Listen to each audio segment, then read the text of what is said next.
Hello दोस्तों, इस video में हम 10th क्लास के छात्रों के लिए मैथ के 50 वीवीआई ऑब्जेक्टिव क्वेश्चंस बताने वाले हैं जो 2022 के फाइनल बोर्ड एग्जाम में आपसे पूछा जाएगा। साथ में दोस्तों एक एक क्वेश्चन को हम आपको सॉल्यूशन करके बताएंगे, अच्छे तरीके से समझाकर आपको बताएंगे ताकि आप अच्छे तरीके से समझें, ठीक है।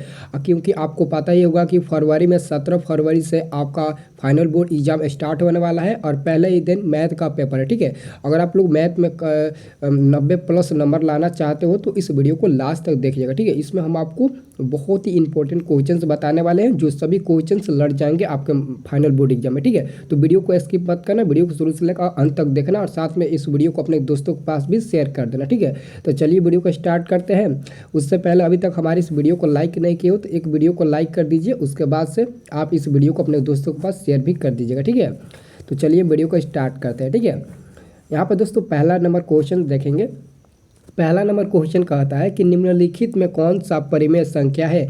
निम्नलिखित में से कौन सा परिमेय संख्या है। तो याद रखना, जो भी संख्या अगर रूट में रहेगा जिसका वर्गमूल नहीं निकलेगा वो अपरिमेय संख्या होगा, और जो संख्या रूट में होगा लेकिन उसका वर्गमूल निकल जाएगा तो वो क्या होगा, परिमेय संख्या, ठीक है। बाकी सभी जो रूट के बाहर होगा वो भी परिमेय होगा, ठीक है। तो यहाँ पर देखिए, ध्यान से देखिए, पाई एक अपरिमेय संख्या होता है और √7 भी एक अपरिमेय संख्या होता है। और यहाँ पर दोस्तों ऊपर में 3√3/√2 दिया है, यह भी मतलब रूट में है तो यह भी एक अपरिमेय संख्या है, क्योंकि एक परिमेय और एक अपरिमेय संख्या का गुणनफल हमेशा अपरिमेय ही होता है। लेकिन दोस्तों यहाँ पर 3 नंबर में आपको मिलेगा 16/25 अंदर रूट में, और इसका वर्गमूल निकलेगा तो 4/5 मिलेगा, और 4/5 फाइनली क्या है, एक परिमेय संख्या है, P/Q के रूप में है और यह अंदर रूट से बाहर भी है, इसलिए यह क्या होगा, परिमेय संख्या, ठीक है। आप लोग ऐसे ही अच्छे तरीके से समझिएगा, ठीक है। अगला क्वेश्चन 2 नंबर देखिए। 2 नंबर प्रश्न कहता है कि यदि अल्फा तथा बीटा द्विघात बहुपद fx = x² + 2x + 3 का मूल हो तो 1/α + 1/बीटा का मान क्या होगा। तो यहाँ पर हम बना रहे हैं, ठीक है। सबसे पहले आप इसका एलसीएम निकालिएगा तो अल्फा × बीटा मिलेगा, ठीक है। और फिर इसको सोल्यूशन कीजिएगा तो अल्फा + बीटा ऊपर मिलेगा। और आपको पता होगा कि अल्फा + बीटा का मान -b/a होता है। क्या होता है, -b/a होता है, जबकि अल्फा × बीटा का मान c/a होता है। तो a से 1 कट जाएगा तो फाइनली क्या बचेगा दोस्तों, फाइनली -b ऊपर बचेगा और नीचे में a बचेगा। अब समीकरण से b का मान क्या है, 2 है, तो -2 ऊपर हो जाएगा और a का मान क्या, 1 है, यानी कि इक्वल टू में क्या मिलेगा दोस्तों, सॉरी दोस्तों c है ना, यहाँ पर a कटा तो यहाँ पर c मिला, सॉरी यहाँ पर c मिलेगा, ठीक है। तो यहाँ पर c का मान क्या है, 3 है, यानी कि -2/3 आपका आंसर मिलेगा। तो देखिए, तो -2/3 कहाँ है, -2/3 यहाँ पर एक्चुअली बी नंबर में दिया है, ठीक है। तो आपका सही उत्तर यही हो जाएगा, ठीक है, याद रखना। अब दोस्तों यहाँ पर 3 नंबर प्रश्न आ गया, निम्नलिखित में कौन अपरिमेय संख्या नहीं है। अपरिमेय संख्या नहीं है यानी कि वो परिमेय होगा, ठीक है। तो पहला अपरिमेय होगा, दूसरा भी अपरिमेय, तीसरा भी अपरिमेय होगा, लेकिन ऑप्शन नंबर डी आपका एक परिमेय संख्या है। आप लोग सोच रहे होंगे कि ये भी रूट में है, तो रूट में है तो कैसे परिमेय संख्या हो जाएगा। आप यहाँ पर देखिए 25, आप लोग क्या कीजिए, 3 से कटिए, तो 3 से आप काटिएगा, इसे रूट से ही रूट काटिए, तो 3 से काटिएगा तो 25 मिलेगा अंदर रूट में, और ये 3 से काटिएगा तो कितना मिलेगा, अंदर रूट में 16 मिलेगा, और 25 का वर्गमूल 5 मिलेगा, जबकि 16 का वर्गमूल 4 मिलेगा। 5/4 P/Q के रूप में है और यह रूट से बाहर भी है, इसलिए यह परिमेय संख्या होगा, ठीक है। तो आंसर क्या है, यही आपका सही हो जाएगा, ठीक है। ऐसा भी दे सकता है आपके एग्जाम में, ठीक है। अगला क्वेश्चन है दोस्तों 4 नंबर प्रश्न कहता है कि निम्नलिखित में कौन बहुपद नहीं है। निम्नलिखित में कौन बहुपद नहीं है, ठीक है। तो याद रखना, अगर कोई भी चर मान, जैसे x चर मान है, y भी चर मान है, ठीक है, अगर कोई भी चर मान अंदर रूट में रहे या फिर इसका पावर माइनस रहे या फिर चर मान बाटा में रहे तो एक्चुअली बहुपद नहीं होगा, ना ही बहुपद होगा और ना ही द्विघात समीकरण होगा, ठीक है। तो यही पूछ रहा है कि बहुपद कौन नहीं है। तो यहाँ पर देखिए, ये चर मान है तो इसमें चर मान स्क्वायर है लेकिन माइनस नहीं है, ठीक, क्या होगा, आपका बहुपद है। यहाँ भी चर मान ना ही रूट में है, ना ही बाटा में है, ना ही उसका पावर माइनस है, ठीक है। लेकिन ऑप्शन नंबर सी में देखिए, अंदर रूट में यहाँ पर x है, चर मान अंदर रूट में है, इसलिए यह बहुपद नहीं होगा, ठीक है। आंसर आपका सी नंबर सही होगा, ठीक है। दोस्तों अभी तक हमारे इस चैनल को आप लोग सब्सक्राइब नहीं किए हो तो प्लीज़ चैनल को सब्सक्राइब करके बेल आइकन को प्रेस कर लीजिए, क्योंकि आपको इस चैनल पर बहुत ज़्यादा मतलब कि ऑब्जेक्टिव क्वेश्चंस आपको मिलते हैं, ठीक है। हर सब्जेक्ट का ऑब्जेक्टिव क्वेश्चन मिलता है आपको, ठीक है। और साथ में दोस्तों इस चैनल की मदद से आप लोग अच्छे नंबर ला भी सकते हो, ठीक है, क्योंकि इस चैनल की मदद से कितने छात्र अच्छा नंबर ला भी चुके हैं 2021 के बोर्ड एग्जाम में, ठीक है। अगर आप लोग भी कम से कम 400+ नंबर लाना चाहते हो तो इस चैनल को सब्सक्राइब कर लेना, अगर पहली बार आए होंगे तो, ठीक है। अब चलिए 5 नंबर क्वेश्चन देखते हैं। 5 नंबर क्वेश्चन है कि युगपत समीकरण 2x + 3y = 5, 4x + 6y = 9 निकाय है। तो ये क्या होगा, असंगत होगा या फिर अद्वितीय हल या फिर अपरिमित रूप से अनेक हल या फिर इनमें से कोई नहीं। तो 5 का सही आंसर आपका हो जाएगा असंगत होगा। क्या होगा, असंगत। आंसर आपका ए नंबर होगा। ठीक है, अब दोस्तों अगला क्वेश्चन 6ठा नंबर देखिए। ठीक है, 6ठा नंबर काफ़ी इंपॉर्टेंट क्वेश्चन है। 6ठा नंबर दोस्तों क्वेश्चन है कि किसी द्विघात समीकरण के विवेचक का मान शून्य से बड़ा होने पर दोनों मूल होंगे। यानी कि विवेचक हम लोग डी से विवेचक को सूचित करते हैं, जिसको हम लोग विविधकर भी बोलते हैं। तो डी का मान कह रहा है शून्य से बड़ा है, यानी कि डी का मान शून्य से ऐसे बड़ा होना चाहिए। ठीक है, तो क्या मतलब कि उसका मूल क्या होगा, तो वास्तविक और असमान होगा। तो वास्तविक असमान का मतलब भिन्न होगा, भिन्न का मतलब असमान। ठीक है, तो वास्तविक और असमान यानी कि आंसर आपका ए नंबर होगा। जब डी = 0 का है तब उसका मान वास्तविक और समान होगा। वास्तविक और समान होगा जब डी = 0 का है तब, लेकिन डी का मान कह रहा है 0 से बड़ा होगा तो वास्तविक और असमान यानी कि भिन्न होगा। ठीक है, आंसर आपका ए नंबर सही होगा। अगला 7 नंबर क्वेश्चन देखिए। 7 नंबर क्वेश्चन कहता है कि समीकरण x + 2y = 9 में यदि x = 5 हो तो y का मान क्या होगा। ये तो हर कोई निकाल सकता है। आप x का मान यहाँ पर 5 रखिए + 2y = 9, तो 2y और यहाँ पर 5 को उधर भेजिएगा तो 9 में से 5 घट जाएगा तो 4 मिलेगा। अब 2 से 4 2 बार में कटेगा तो y = एक्चुअली 2 आपका आंसर मिलेगा। 2 मिलेगा, -2 नहीं बल्कि 2 मिलेगा। तो 2 देखिए तो ऑप्शन नंबर यहाँ पर बी में दिया है, तो आपका आंसर यही सही होगा। ठीक है, याद रहेगा। और आप लोग अच्छे से समझिए, अगर कोई भी क्वेश्चन आपको समझ में नहीं आ रहा है तो आप हमें कमेंट करके बताइए, हम उस क्वेश्चन को अच्छे तरीके से और समझाएंगे आपको। ठीक है, लेकिन आपको समझ में आना चाहिए। ठीक है, अब यहाँ पर दोस्तों अगला क्वेश्चन देखिए। अगला क्वेश्चन है 8 नंबर की द्विघात समीकरण 3x² - 2x + 1/3 = 0 के विवेचक का मान होगा। तो दोस्तों देखिए, विवेचक का मान क्या होता है, डी = b² - 4ac होता है। b² - 4ac होता है। ठीक है, तो एक्चुअली में b का मान -2 है, तो -2 का स्क्वायर करेंगे तो 4 मिलेगा, और यहाँ पर माइनस है तो -4 है तो 4 इंटू a का मान यहाँ पर 3 है तो 3 लिखेंगे, इंटू c का मान 1/3 है तो 1/3 लिखेंगे। यानी कि 3 से 3 ये कटेगा तो 4 - 4 बचेगा, और 4 में 4 गया तो 0 मिलेगा। तो यहाँ पर 0 आपको ऑप्शन नंबर ए में मिलेगा। तो आपका यही आपका सही उत्तर भी हो जाएगा। ठीक है, अगला क्वेश्चन है 9 नंबर की AP 4, 10, 16, 22, 28 का सार्वंतर होगा। तो दूसरा में से पहला घटाइए, या फिर तीसरा में से दूसरा घटाइए, या फिर चौथा में से तीसरा घटाइए, या फिर पांचवा में से चौथा घटाइए। जो भी मान मिलेगा वही आपका आंसर होगा, सेम मान मिलेगा। जैसे 10 में से 4 घटाएंगे तो 6 मिलेगा, जैसे 16 में से 10 घटाएंगे तब भी 6 मिलेगा, 22 में से 16 घटाएंगे तब भी 6 मिलेगा। यही है सार्वंतर, यानी कि AP पहचाने का यही एक तरीका होता है। ठीक है, घटाने के लिए। ठीक है, तो आपका आंसर बी नंबर होगा। ठीक है दोस्तों, अभी तक हमारी इस वीडियो को आप लोग लाइक नहीं किए हो तो एक लाइक ज़रूर कर दीजिए। ठीक है, और जो भी हमारे इस चैनल पर पहली बार आए होंगे चैनल को सब्सक्राइब भी कर लेना साथ में, और इस वीडियो को अपने दोस्तों के पास भी शेयर करना। आपको अगर कोई भी क्वेश्चन डाउट लग रहा है, उसको आप समझ नहीं पा रहे हैं, तो आप प्लीज़ कमेंट करके बताइए, हम उसको दोबारा यानी कि फिर से आपको समझाने की कोशिश करेंगे अच्छे तरीके से। ठीक है, तो प्लीज़ हमें बताइएगा। ठीक है, अब क्वेश्चन नंबर हम 10 देखेंगे। इसमें हम 50 क्वेश्चन को सॉल्व करेंगे इस वीडियो में। ठीक है, और अगले वाले वीडियो में 50 क्वेश्चन, यानी कि 2 वीडियो आपको मिलेगा मैथ का। इस वीडियो में 50 क्वेश्चन सॉल्व करेंगे और अगले वाले वीडियो में भी 50 क्वेश्चन। ठीक है, अगला क्वेश्चन, एक त्रिभुज ABC में AB एवं AC के मध्य बिंदु D एवं E इस प्रकार है कि D समांतर BC, तब BC = 8 सेंटीमीटर है, तो DE का मान क्या होगा। तो DE का मान क्या होगा, बहुत ही सिंपल है, काफ़ी आसान है। इसका मान आप लोग बता सकते हो, उसका आधा कर दीजिएगा, BC का आधा कर दीजिए, इसका मान मिल जाएगा 4 सेंटीमीटर। ठीक है, जब ऐसे केस में अगर कोई भी प्रश्न पूछे DE समांतर BC और एक का मान दिया हो, दूसरा का निकालना है तो उसका आधा कर दीजिएगा। अगर DE का मान रखा दिया होता और BC का निकालना होता तो उसका दुगुना आप लोग कर देते तो मान निकल जाता। ठीक है, अब दोस्तों 11 नंबर प्रश्न, समांतर श्रेणी यानी कि AP समांतर श्रेणी हिंदी में लिखा है। ठीक है, समांतर श्रेणी -3, -1/2, 2 का 11वां पद होगा। 11वां पद आपको निकालना है, तो सबसे पहले 11वां पद क्या होता है, 11वां प्लस A + 10D होता है। A + 10D 11वां पद निकालने के लिए 2 फार्मूला होता है। एक तो A + 10D पर निकाल सकते हैं, A और D का मान रखकर, और दूसरा का फार्मूला होता है A11 = A प्लस एक n का मान 11 -1 इंटू D। आप इस पर भी रखिएगा तो A + 10D ही मिलेगा, 10D। तो क्यों ना 11वां पद कह रहा है तो उससे एक कम लेते हैं, A + 10D, तो यही हम आपका मान हो जाएगा A + 10D, A + 10D हो जाएगा। तो A का मान -3 है, प्लस 10 गुने D का मान क्या है, -1/2 में से -3 घटाइएगा तो माइनस यानी कि +3 हो जाएगा, तो 5/2 मिलेगा। क्या मिलेगा, 5/2 मिलेगा। तो 2 से 10 कटेगा 5 बार में, तो -3 + 25, 25 में से एक्चुअली 3 जाएगा तो आपका आंसर क्या मिलेगा, 22 मिलेगा। तो 22 जो ऑप्शन नंबर यहाँ पर ए में आपको दिया है, तो आपका आंसर क्या होगा, ए नंबर सही होगा। ठीक है, अगला क्वेश्चन देखिए।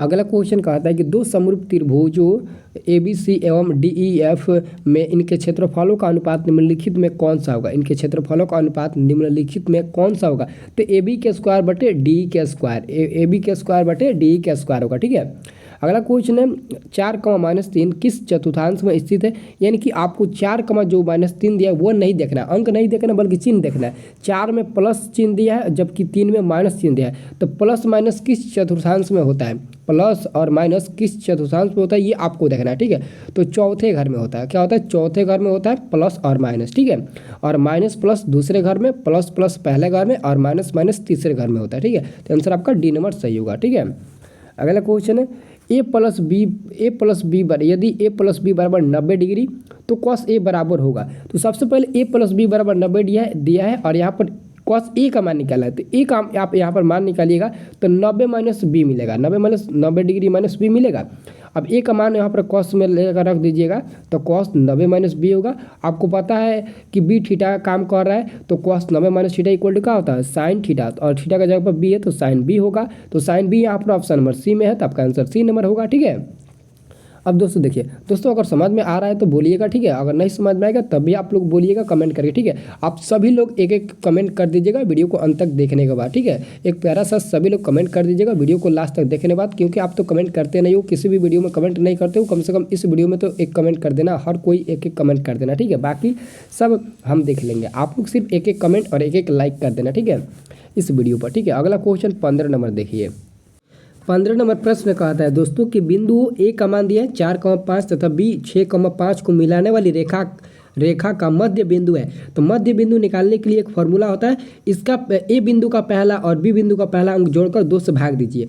तो 4 और 10 जोड़िएगा 10 मिलेगा, 10 को 2 से डिवाइड कीजिएगा तो एक्चुअली 10 को 2 से डिवाइड कीजिएगा तो क्या मिलेगा दोस्तों, 5 मिलेगा। क्या मिलेगा, 5 मिलेगा। और फिर इसका दूसरा जोड़िएगा और 2 से डिवाइड कीजिएगा तभी आपका आंसर 5 ही मिलेगा। तो यानी कि 5,5 आपका आंसर फाइनल भी हो जाएगा। ठीक है, आंसर क्या होगा आपका, यही होगा। दोनों का पहला जोड़कर 2 से भाग दीजिए, फिर दोनों का दूसरा जोड़कर 2 से भाग दीजिए, जो भी आपका आंसर मिलेगा वही आपका आंसर भी हो जाएगा। ठीक है, अब दोस्तों अगला क्वेश्चन देखिए। 16 नंबर प्रश्न कहा था कि यदि 3θ बराबर 90 डिग्री तो cos थीटा बराबर होगा। तो 3 से 90 कटाइएगा तो 30 बार में कटेगा, यानी कि थीटा का मान आपका क्या मिलेगा, 30 डिग्री मिलेगा। तो cos थीटा की जगह पर 30 डिग्री रखिए और cos 30 का मान क्या होता है, √3/2 होता है। तो √3/2 आपका आंसर बी नंबर सही होगा। ठीक है, अब यहाँ पर दोस्तों अगला क्वेश्चन है क्या, समझने वाली क्वेश्चन है। ठीक है, ऐसे क्वेश्चन 5 नंबर के लिए भी पूछा जाता है, लेकिन ये क्वेश्चन हल्का है इसलिए मतलब कि ऑब्जेक्टिव टाइप में पूछ दिया है। ठीक है, क्वेश्चन कहा था कि यदि सूर्य का ओनियन को 60 डिग्री है तब 30 डिग्री लंबी छाया बनने वाली उदग्र मीनार की ऊंचाई होगा। ठीक है, तो मान लेते हैं कि एक मीनार की ऊंचाई यहाँ पर है और इसकी छाया की लंबाई कितनी है, 30 मीटर छाया की लंबाई है और यहाँ पर कोण बन रहा है कितना डिग्री का, 60 डिग्री का। तो कह रहा है कि आपको उदग्र मीनार की ऊंचाई आपको बताना है क्या होगा, इसकी ऊंचाई यानी कि इसका मान निकालना है। तो ये P का काम करेगा और ये नीचे वाला B का काम करेगा। तो P/B tan होता है, तो tan थीटा बराबर रखेंगे। तो tan थीटा का मान कितना, 60 डिग्री है। तो 60 बराबर इसका मान ले लेते हैं P लेते हैं, तो P मतलब कि निकालना है हमें, P का मान निकालना है तो P ले लेते हैं और बटे B, तो B का मान 30 दिया है, B का मान क्या दिया, 30 दिया है। और हम लोग जानते हैं कि tan 60 का मान क्या होता है, √3 होता है। तो √3 बराबर P/30, तो P बराबर क्या हो जाएगा, 30√3 हो जाएगा। तो 30√3 देखिए तो कहाँ है, तो यहाँ पर आपको मिलेगा ऑप्शन नंबर ए में। ऑप्शन नंबर ए में आपको मिल जाएगा 30√3, यही मीनार की ऊंचाई आपका हो जाएगा। ठीक है, याद रहेगा, समझ गए, आपका आंसर क्या होगा, यही ऑप्शन नंबर ए हो जाएगा। ठीक है, अब दोस्तों अगला क्वेश्चन देखिए। अगला क्वेश्चन कहता है कि वृत्त COR के अंत भाग में से एक बिंदु P है, निम्नांकित में कौन सत्य है। तो आपका आंसर क्या होना चाहिए, बी नंबर आपका आंसर होगा। ठीक है, आर जो होगा वो बड़ा होगा OP से, आर क्या होगा, वो बड़ा होगा OP से। ठीक है, याद रखना। अगला क्वेश्चन है और इसका भी आंसर आपको सेम टू सेम उसी तरह बनाना है। इसका भी आंसर आपको मतलब कि इसको भी उसी तरह सॉल्व करना है जैसे आप क्वेश्चन नंबर 17 को सॉल्व किया। ठीक है, तो यहाँ पर क्वेश्चन नंबर 19 का आता है कि यदि मीनार के पाद से 50 मीटर दूरी पर 50 मीटर स्थित बिंदु पर मीनार का ओनियन कोण 60 डिग्री है तो मीनार की ऊंचाई क्या होगा। तो यहाँ पर 50 डिग्री मतलब कि 50 मीटर दूरी पर है। ठीक है, और इसका भी कोण आपका कितना, 60 डिग्री है। तो यह भी उसी तरह बनेगा, tan 60 रखिएगा, tan 60 का मान √3 मिलेगा और p का मान निकाला है तो p और नीचे क्या हो जाएगा 50 हो गया, यानी कि 50√3 इसका भी आंसर मिलेगा। तो 50√3 आपका आंसर देखिए तो कहाँ है, तो यहाँ पर बी नंबर में दिया है, तो आपका आंसर यही सही होगा। ठीक है, अब अगला क्वेश्चन देखिए। अगला क्वेश्चन कहता है किसी वृत्त पर बाह्य बिंदु से खींची गई स्पर्श रेखा की संख्या होगी। जैसे मान लेते हैं कि यह वृत्त है और वृत्त के एक बाह्य बिंदु पी ले लेते हैं और इस पर मतलब कि स्पर्श रेखा खींचते हैं। वृत्त के बाह्य बिंदु से खींची गई स्पर्श रेखाओं की संख्या होती है वृत्त के बाह्य बिंदु से। तो बाह्य बिंदु से हम सिर्फ 2 ही स्पर्श रेखा खींच सकते हैं, इसको ए मानेंगे, इसको बी मानेंगे। अगर एपी अगर मान लेते एपी 6 सेंटीमीटर है तो बीपी भी आपका 6 सेंटीमीटर होगा, क्योंकि वृत्त के बाह्य बिंदु से वृत्त पर खींची गई स्पर्श रेखा आपस में बराबर होती है। ठीक है, तो 2 संख्या होगी, आपका क्या होगा आंसर, आपका 20 का आंसर क्या होगा, आपका बी नंबर मिलेगा, 2 मिलेगा। ठीक है, 2 स्पर्श रेखा मिलेगा और दोनों आपस में बराबर भी होगा। ठीक है, अगला क्वेश्चन है कोण थीटा वाले त्रिज्याखंड का क्षेत्रफल होगा। कोण थीटा वाले त्रिज्याखंड का क्षेत्रफल क्या होगा, तो थीटा बटे 360 डिग्री पाई आर स्क्वायर, आपको ऑप्शन नंबर डी में मिल जाएगा। ठीक है, थीटा बटे 360 पाई आर स्क्वायर त्रिज्याखंड के क्षेत्रफल होता है थीटा वाले। ठीक है, अगला क्वेश्चन है यहाँ पर देखिए। अगला क्वेश्चन है एक घन का आयतन 125 मीटर क्यूब है तो उसका कुल पृष्ठीय क्षेत्रफल होगा, उसका कुल पृष्ठीय क्षेत्रफल आपसे पूछा जा रहा है। ठीक है, तो इसका आंसर हर कोई बता सकता है। सबसे पहले घन का आयतन दिया और उसका कुल पृष्ठीय क्षेत्रफल आपको निकालना है। तो कुल पृष्ठीय क्षेत्रफल आयतन में से आप ए का मान कैसे निकालेंगे, जैसे घन का आयतन क्या होता है, भुजा क्यू होता है, यानी कि 1 क्यू। तो 1 क्यू बराबर क्या दिया है, 125 मीटर क्यू दिया है। तो सिंपली ए का मान निकालिएगा तो 5 सेंटी मिल जाएगा। और जब घन का कुल पृष्ठीय क्षेत्रफल रख कर आप ए का मान रखिएगा वहाँ पर, तो आपका फाइनली आंसर क्या मिलेगा, 150 मीटर स्क्वायर। ठीक है, आपको तो पता ही होगा घन का आयतन कुल पृष्ठीय क्षेत्रफल क्या होता है। आंसर आपका क्या होगा, आंसर आपका यही आपका सही होगा। आंसर क्या होगा, आपका आंसर सी नंबर सही होगा। ठीक है, अगला क्वेश्चन हम देखेंगे। अगला क्वेश्चन 23 नंबर। ठीक है, 23 नंबर भी क्वेश्चन काफ़ी इंपॉर्टेंट है। क्वेश्चन है 23 नंबर कि यदि किसी वृत्त की त्रिज्या दोगुनी कर दी जाए तो नए एवं पुराने वृत्तों की परिधियों का अनुपात होगा। तो सबसे पहले दोस्तों क्या कह रहा है, पहले नए कह रहा है, तो नए यानी कि परिधि कह रहा है, तो वृत्त की परिधि क्या होता है, 2 पाई होता है। और जबकि नए में आर का मान कितना कर रहा है, 2 गुना, यानी कि 2r कर देंगे। और पुराने वाला क्या रह जाएगा, आपका वही रह जाएगा, पुराने वाला 2 पाई आर ही रह जाएगा, तो 2 पाई आर ही रह जाएगा। तो 2 पाई कटेगा, फिर आर कटेगा, तो ऊपर क्या मिलेगा 2 और नीचे क्या मिलेगा 1, यानी कि 2:1 आपका सही उत्तर हो जाएगा। ठीक है, आंसर आपका बी नंबर सही हो जाएगा। ठीक है, अगला क्वेश्चन देखिए। एक बाल्टी के वृत्ताकार सिरों की त्रिज्या है 35 सेंटीमीटर और 14 सेंटीमीटर और बाल्टी की ऊंचाई इतना सेंटीमीटर से इसका आयतन क्या होगा। बाल्टी यानी कि एक बाल्टी की कैसे होता है, छिन्नक वाला शायद क्वेश्चन है दोस्तों, बाल्टी छिन्नक वाला। अगर छिन्नक का आपको आयतन मालूम होगा तो इस क्वेश्चन का सलूशन कर सकते हैं। ये क्वेश्चन काफ़ी मतलब कि डिफिकल्ट नहीं है, लंबा है, लेकिन दोस्तों ये ऑब्जेक्टिव में पूछ दिया। ऑब्जेक्टिव में ऐसे क्वेश्चन नहीं पूछना चाहिए, लेकिन फिर भी ऑब्जेक्टिव में पूछ दिया आंसर, इसलिए ठीक है। तो इसका आंसर क्या मिलेगा, इसका आंसर बी नंबर मिलेगा। 8 पर 00 फिर 80 सेमी स्क्वायर, यानी कि आपका आंसर क्या होगा 80,080। ठीक है, आंसर क्या होगा, आपका आंसर बी नंबर सही होगा। ठीक है, आप लोग बना लीजिएगा, चिन्ह का आयतन आपको पता होगा। ठीक है, अगला क्वेश्चन, यदि ई कोई घटना हो, अगर इस क्वेश्चन को आप लोग सोल्यूशन करके देखना चाहते हो तो टेलीग्राम ज्वाइन कर लो। इसी वीडियो को डिस्क्रिप्शन में टेलीग्राम का लिंक दिया है, आप 24 नंबर क्वेश्चन का सोल्यूशन वहाँ पर देख सकते हैं। टोटल वहाँ पर सोल्यूशन करके आपको दे देंगे। ठीक है, आप लोग जाइए फटाक से टेलीग्राम ज्वाइन कर लीजिए। इसी वीडियो के डिस्क्रिप्शन में टेलीग्राम चैनल का लिंक दिया गया है। ठीक है, सभी छात्र जाइए टेलीग्राम ज्वाइन कर लीजिए। जो भी क्वेश्चन आपको डाउट लग रहा है या फिर आपको समझ में नहीं आ पा रहा है तो उसका कमेंट बॉक्स में बता देना, क्वेश्चन में ये और ये हमें समझ में नहीं आ रहा है, बाकी हम उसका सोल्यूशन करके टेलीग्राम के चैनल पर छोड़ देंगे। बस आप लोग टेलीग्राम ज्वाइन कर लो। ठीक है, अगला क्वेश्चन, ई कोई घटना हो तो पीई प्लस पीई डैश का मान होगा। तो पीई घटना का मान होता है 1 और पीई डैश का मान होता है 0, यानी कि पीई को निश्चित घटना कहते हैं और पीई डैश को अनिश्चित घटना कहते हैं। और निश्चित घटना की प्रायिकता 1 और जबकि अनिश्चित घटना की प्रायिकता 0 होती है। तो 1 + 1 = क्या मिलेगा, 1 ही मिलेगा, यानी कि आपका आंसर सही होगा बी नंबर। ठीक है, अब दोस्तों अगला क्वेश्चन देखेंगे। अगला क्वेश्चन है, निम्नलिखित में कौन सी संख्या किसी घटना की प्रायिकता नहीं हो सकती है। तो यहाँ पर आपका आंसर बी नंबर जाएगा, माइनस में कभी भी प्रायिकता का मान नहीं होता है। ठीक है, माइनस में कभी भी प्रायिकता का मान नहीं होता है। और यहाँ पर अगला क्वेश्चन हम 27 नंबर देखेंगे। ठीक है, 27 नंबर क्वेश्चन कह रहा है, देखिए दोस्तों 27 नंबर प्रश्न है, अंक दिया है इतना और कह रहा है इसकी माध्यिका क्या होगा। तो इन सभी अंकों में आपका जो माध्यिका मिलेगा वो आंसर आपका सी नंबर मिलेगा, 4 माध्यिका मिलेगा। ठीक है, आंसर याद रखना। अगला क्वेश्चन, एक पासा फेंकने पर 3 पाने की प्रायिकता है। एक पासा फेंकने पर आपको तो लूडो आप लोग खेले ही होंगे, लॉकडाउन में काफ़ी ज़्यादा लूडो का आप लोग मज़ा उठाए होंगे, लूडो आप लोग बहुत ज़्यादा खेले होंगे। एक पासे फेंकने पर 3 अंक आने की प्रायिकता, तो एक लूडो के पासे पर क्या होता है, 6 अंक अर्जित रहता है, 6 अंक दर्ज रहता है, 1 3 4 5 1 2 3 4 5 6 तक, ठीक है। और 3 अंक आने की प्रायिकता आपसे पूछा जाए, सिर्फ 3 अंक, ठीक है। तो 28 का आंसर क्या होगा, 28 का आपका आंसर बी नंबर होगा, क्योंकि 3 और 3 एक ही अंक आने की प्रायिकता, तो 3 एक ही अंक है, तो 1 और टोटल अंक कितना है 6, तो 1/6 आपका आंसर होगा। ठीक है, अगला क्वेश्चन है, किसी धनात्मक पूर्णांक ए तथा बी के लिए ए बी का मौसा गुणे ए बी का लसा निम्नलिखित में किसके बराबर है। तो ए गुणे बी का बराबर है, आंसर आपका सी नंबर होगा, क्योंकि दोस्तों फार्मूला होता है ए बी का लसा गुणे ए बी का मौसा इक्वल टू पहली संख्या गुणे दूसरी संख्या।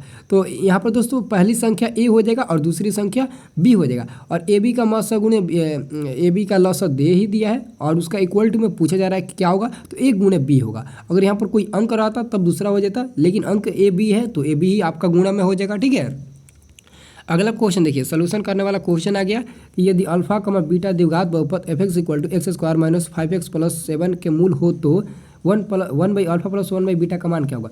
तो इसको भी सोल्यूशन कीजिएगा, कैसे कीजिएगा, इसको एलसीएम निकालिएगा तो अल्फा इंटू बीटा मिलेगा और ऊपर मिलेगा अल्फा प्लस बीटा, और अल्फा प्लस बीटा का मान माइनस बी बाई ए होता है, और जबकि अल्फा इंटू बीटा का मान सी बाई ए होता है, तो ए से ए कटेगा तो क्या मिलेगा, माइनस बी बाई सी मिलेगा। और समीकरण से बी का मान क्या है, माइनस बी है ऑलरेडी, -5 है, और बी में भी माइनस है, तो माइनस माइनस प्लस 5 हो जाएगा, और सी का मान 7 है, तो 5/7 आपका आंसर मिलेगा। देखिए यहाँ पर 5/7 आपको ऑप्शन में नहीं मिलेगा, क्योंकि यहाँ पर ऑप्शन हट गया है। ठीक है, ऑप्शन यहाँ पर इरेज कर दिया गया है। ठीक है, तो 5/7 इसका आंसर मिलेगा, आप लोग याद कर लेना। ठीक है, यही आपका सही उत्तर होगा। ठीक है, अगला क्वेश्चन 31 नंबर देखिए, 31 नंबर क्वेश्चन कहता है कि 2 या 2 से अधिक अभाज्य संख्याओं का मौसा है, 2 या 2 से अधिक अभाज्य संख्याओं का मौसा है, तो 31 का आंसर आपका ए नंबर होगा, एक ही मिलेगा। जैसे 2 3 का मौसा निकालिएगा, 2 या 2 से अधिक अभाज्य संख्या, तो 2 3 का मौसा निकालिएगा तो आपका एक ही मिलेगा। ठीक है, कोई भी संख्या ले लीजिए 2 अभाज्य संख्या, और जिसका मौसा आप लोग निकालिएगा तो 1 ही मिलेगा। द्विघात बहुपदों की शून्यकों की संख्या होती है, तो जब द्विघात बहुपद कहेगा तो उसमें बहुपद की शून्यकों की संख्या 2 ही मिलेगा, आंसर आपका ए नंबर सही होगा। अगला क्वेश्चन है, यदि a1/a2 बराबर है b1/b2 के, लेकिन does not equal to c1/c2, समीकरण का इतना का क्या है, हल है, तो क्या हल होगा। तो 33 का आंसर क्या मिलेगा, ए नंबर मिलेगा, कोई हल नहीं मिलेगा, इसका कोई भी हल नहीं मिलेगा। ठीक है, अगला क्वेश्चन है, निम्नलिखित में कौन द्विघात समीकरण नहीं है। द्विघात समीकरण नहीं है, आपको बताया था कि द्विघात समीकरण और द्विघात बहुपद पहचानने का तरीका, चर का मान रूट में नहीं होना चाहिए, ना ही बाटा में होना चाहिए। तो यहाँ पर सी नंबर आपका आंसर सही होगा, क्योंकि दोस्तों एक चर का मान जो है वो बाटा में है, इसलिए यह मतलब कि द्विघात ना ही समीकरण होगा और ना ही बहुपद होगा। ठीक है, अब यहाँ पर 35 नंबर प्रश्न देखिए, 35 नंबर प्रश्न कहा था कि यदि रेखाएं एक बिंदु पर प्रतिच्छेद करती है तो वह बिंदु दोनों समीकरणों का डैश डैश डैश होता है। तो 35 का सही आंसर क्या होगा, 35 का आंसर बी में मिलेगा, अद्वितीय हल होगा। अद्वितीय मतलब एक और केवल एक ही हल होगा। ठीक है, अगला क्वेश्चन है 36 नंबर, निम्नांकित समुच्चय में किसमें द्विघात समीकरण x² माइनस 5 इक्वल टू 0 के मूल होंगे, किसमें होंगे। तो यहाँ पर देखिए काफ़ी इंपॉर्टेंट क्वेश्चन है, इसका आंसर आप भी बता सकते हैं। ठीक है, दिमाग लगाइए, इसका आंसर बता सकते हैं।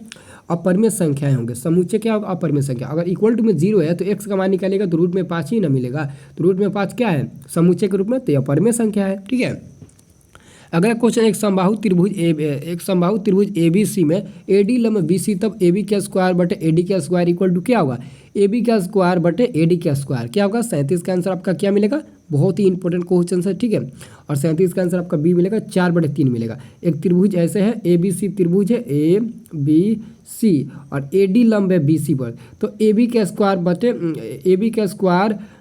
AD का स्क्वायर इक्वल टू 4/3 होगा। ठीक है, याद रखना।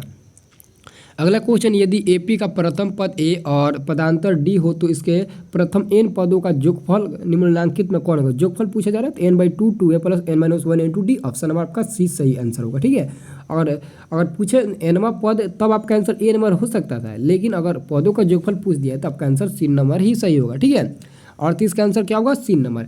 दोस्तों अभी तक आप लोग हमारे इस चैनल को सब्सक्राइब नहीं किए हैं तो चैनल को सब्सक्राइब कर लेना, जो भी नए आए होंगे तो, और साथ में वीडियो को लाइक नहीं किए तो वीडियो को लाइक भी कर दीजिए। और सभी लोग इस वीडियो में एक प्यारा सा कमेंट कीजिएगा, क्योंकि आप लोग किसी वीडियो में कमेंट नहीं करते हो। इस वीडियो में आपको एक्चुअली में रियली कमेंट करना है और साथ में वीडियो को भी लाइक करना है। सभी लोग वीडियो को लाइक और कमेंट कीजिएगा, क्योंकि हम आपको मैथ का ऑब्जेक्टिव क्वेश्चन बता रहे हैं और साथ में एक एक ऑब्जेक्टिव का सलूशन बता रहे हैं। अगर जो भी क्वेश्चन आपको डाउट लग रहा है तो उसका सलूशन हम आपको फाइनली आपको टेलीग्राम का चैनल पर बता देंगे, ठीक है। तो जाकर टेलीग्राम भी ज्वाइन कर लीजिएगा, ठीक है। कह रहा है कि यदि त्रिभुज ABC समरूप है PQR तो कोण A बराबर है 47 डिग्री, कोण A बराबर 47 डिग्री, कोण Q बराबर 73 डिग्री, तो कोण C का मान क्या होगा? बहुत ही सिंपल है, आप लोग मान निकाल सकते हो, काफ़ी हल्का भी है, ठीक है। इसका मान C नंबर मिलेगा 60 डिग्री। कैसे 60 डिग्री मिलेगा हम आपको अभी सॉल्व करके बताते हैं, ठीक है। 60 डिग्री कैसे मिलेगा हम आपको बता रहा है, ठीक है। जैसे कि दो त्रिभुज हो गया ABC, एक A हो गया, B हो गया, C हो गया, और ये क्या होगा? PQR हो गया, P हो गया, Q हो गया, R हो गया। तो यहाँ पर समरूप है, ये दोनों क्या समरूप है। और A का मान दिया है यहाँ पर 47 डिग्री, और जबकि Q का मान यहाँ पर क्या दिया? Q का मान दिया 73 डिग्री। तो जब ये Q और इस B के बराबर होगा तो ये भी 73 डिग्री हो जाएगा, और ये क्या हो जाएगा? आपको C का मान एक्चुअली में निकालना ही है, ठीक है। और त्रिभुज के तीनों कोणों का जो 180 होता है, तो इन दोनों को जोड़कर 180 में से घटाइएगा तो 10 और ये 7 4 11 12 मिलेगा। तो 180 में से 120 घटाइएगा तो सिंपली आपका क्या मिलेगा? 60 डिग्री, यानी कि C का मान 60 डिग्री मिलेगा, ठीक है। अगला क्वेश्चन 107 और 253 के बीच 5 से विभाज्य संख्याओं का योग होगा। 5 से विभाज्य संख्याओं का योग, यानी कि 1 से आप निकालिएगा तो 110 मिलेगा, 115, 120 ऐसे करके आपको मिलेगा, ठीक है। और आपको पदों का जोगफल का फॉर्मूला आपको हम बता ही चुके हैं, n/2 2a + n-1 × d होता है, उस पर रख कर बना लीजिएगा तो आपका आंसर मिल जाएगा फाइनल, ठीक है। तो आंसर क्या मिलेगा? 5220, आंसर A नंबर मिलेगा, ठीक है। अगला क्वेश्चन निम्नलिखित में किसका मान 0 के बराबर है? तो यहाँ पर cos 90 डिग्री का मान 0 के बराबर होता है, cos 90 डिग्री का मान 0 होता है। अगला क्वेश्चन है बिंदु -5,7 और -1,3 के बीच की दूरी क्या होगा? दूरी सूत्र का फॉर्मूला आपको याद होगा, √ में x1 - x2 का whole square plus y1 - y2 का होल स्क्वायर। तो रख कर बनाइएगा तो कितना मिलेगा? उसी फार्मूला पर रखिएगा, और इसका आंसर क्या मिलेगा? 42 का आपका आंसर सही उत्तर मिल जाएगा, C नंबर, ठीक है। 4√2 मिलेगा, ठीक है।